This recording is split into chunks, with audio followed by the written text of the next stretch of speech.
Бъдем кратки. Уважаема.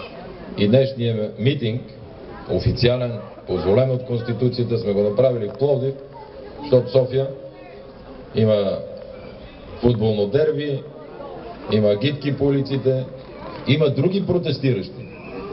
Студентите... Не, чакайте.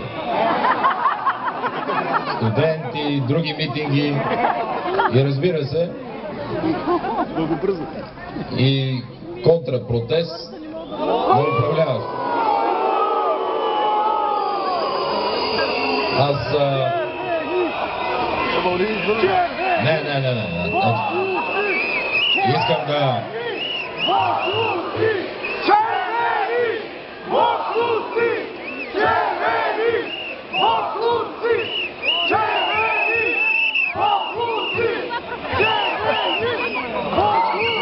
Искам да ви помоля, защото ГЕРБ е партия, която има своята кауза. ГЕРБ е единствения препъник камък на БСП и ДПС. Но искам много да ви помоля, когато се дават такива обидни квалификации към симпатизантите на червената партия, те не го заслужават. Аз истински като партиен лидер се радвам, докато Станишев е лидер, вече 10 пъти го побеждавам. Но вие виждате, че БСП я докараха до там да не може сама да направи митинг. БСП я докараха до там, че ако не е Батко Доган да изкара хората днеска в София, да им композира влакове да ги докарат, БСП вече сама и митинг не може да направи. Не само, че не може да управлява. Те и митинг не могат да направят. Вчера Орешарски си вкара поредния, защото те са много автоголове, като каза, че ще уволняват, а и те го правят. За което ние ще сезираме и Европейския парламент, и Европейска народна партия, всички да знаят в Европа, че всеки, който отиде на митинг, ще бъде уволняван държавен служител. Искам да ви кажете, премиера държавен служител е. Премиера е държавен служител и е на митинг на БСП и ДПС.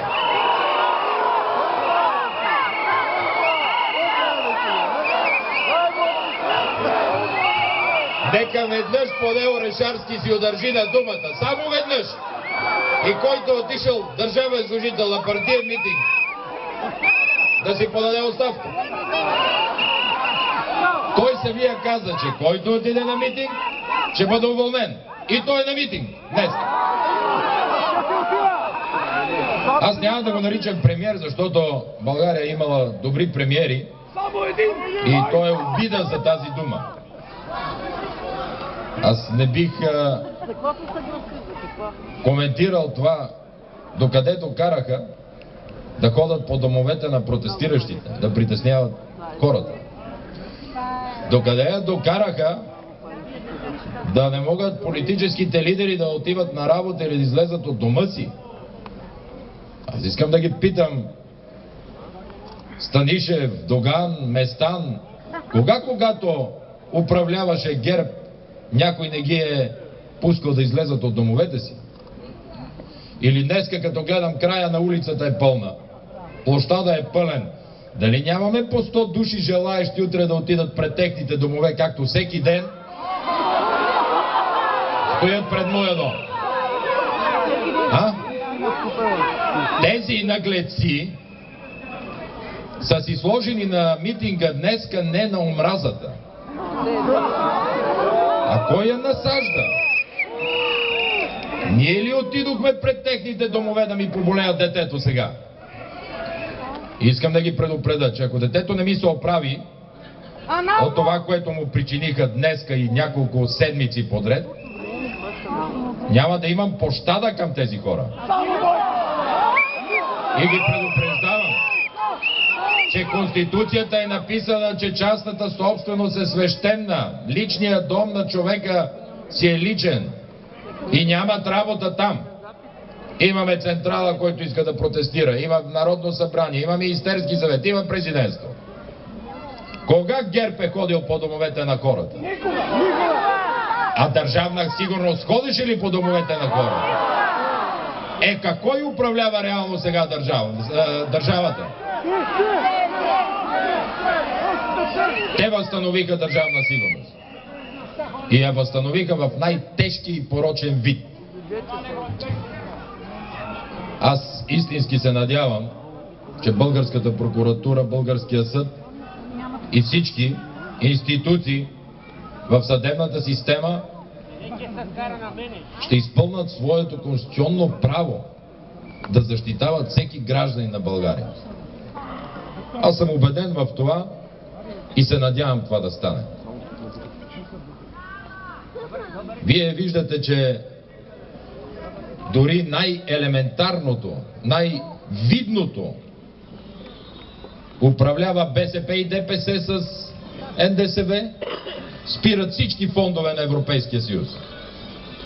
Идва ГЕРБ на власт, пускат всички фондове на Европейския съюз. Идват БСП, ДПС и Атака и започват пак да спират фондовете на Европейския съюз. И Зинаида с цялата си наглост казва, ама това вика е заради ГЕРБ. Абе, господа, когато ГЕРБ управляваше, нямаше нито едно спряно евро за България. Всички фондове работеха. Строяха се пътища, строяха се читалища, музеи, театри, археология, мостове, зали. И ако беше ГЕРБ на власт, днеска това мероприятие нямаше да задръстваме града, щяхме да го проведем в спортната зала. Защото щеше да бъде готова. Аз искам да помоля и моите колеги депутати, партията и вас. Държава, която е разделена. Държава, в която хората се наричат с обидни имена. Особено когато и не отговаря на истината. Когато дори и вие викате червени бокуци, не сте прави.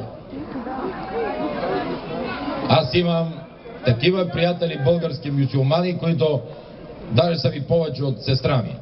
Като брати са ми. От Делиормана, Кърджали до Смолян, Златоград. За които си бих дал живота. И ние няма да позволиме заради Местан, Петкан или Драган да разединяват цели съсловия от българския народ. Политиката трябва да бъде като футболните мачове. Отиват, викат, скандират за своя си отбор в днешния ден и утре всички на работа. Там, в заводите, в предприятията, в учрежденията, ние сме един до друг. Има политически начини да се води битка. Тук колко хора ми казват, що не ги умете, що не ги смачкаме. Не. Демокрацията е казала, че можем да направиме митинг. И ние правиме митинг. Ние не правиме щурмове. Ние не отиваме пред домовете на хората. А този, който обижда, аз съм завел над 15 дела, парите ще ги раздам на нуждаещите си. Само там се решава кой е крив и кой е прав. Виждате какъв отбор имаме само тук.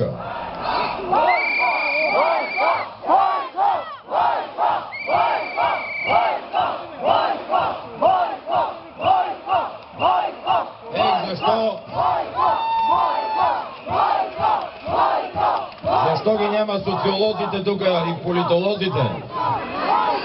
Те, които казват ГЕРБ си заминава, ГЕРБ умря, ГЕРБ ги няма, БСП са повече. Къде е тая платената социология? Е тук да погледне този площад.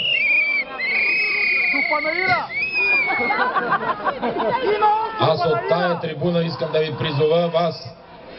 Искам да призова и другите ни политически опоненти за малко разум. Така както са подкарали с тая полицейщина, с това да бият и да бутат хората, да ги притесняват къщи, да ги уволняват, ще я докарат действително в един момент да се изправят два митинга един срещу друг и това ще е пагубно за България. Повярвайте ми, за тези 4 години като премиер имах възможност да гледам от Европейските съвети България отвън. И това беше една уважавана държава, с работещи европейски фондове, с работеща демокрация, с изключително силна финансова дисциплина. Допуснахме грешки. Аз допуснах много грешки. Никой не се е родил научен, никой не е могъл да си предпази живота от грешки. Но аз ви се кълна, че съм си извадил много дълго